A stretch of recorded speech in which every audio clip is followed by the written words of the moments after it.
Friends ఈసారి మా ఊర్లో ఉండే ఐలాండ్కి వెళ్తే నాకు పెద్ద జెల్లీ ఫిష్ అయితే కనిపించింది అనమాట. నిజంగా ఇది చాలా పెద్దదండో. ఎంత పెద్దదంటే సుమారు 10 కేజీలు అయితే ఉండొచ్చు. చూసారా ఎంత వెయిట్ అయితే ఉందో. నిజంగా చాలా బరువు అయితే అనిపించింది అనమాట.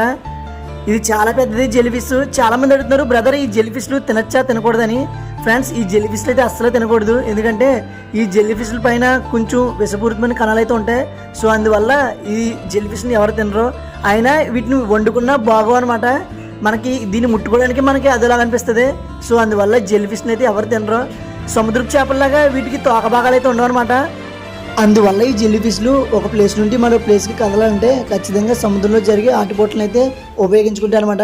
అంటే సముద్రంలో ఆటిపోట్ల కారణంగానే ఇవి ఒక ప్లేస్ నుండి మరో ప్లేస్కి సంచరిస్తుంటాయి. ఫ్రెండ్స్ ఇప్పుడు కనిపిస్తున్న ఈ జెల్లీ ఫిష్ కూడా ఆటిపోటు కారణంగానే ఈ దెబ్బకైతే కొట్టుకుని వచ్చింది. చూసారా ఫ్రెండ్స్, ఫిషింగ్లో ఇంకా రకరకాల వీడియోల కోసం మన ఛానల్ అయితే సబ్స్క్రైబ్ చేయండి. ఓకేనా, బాయ్.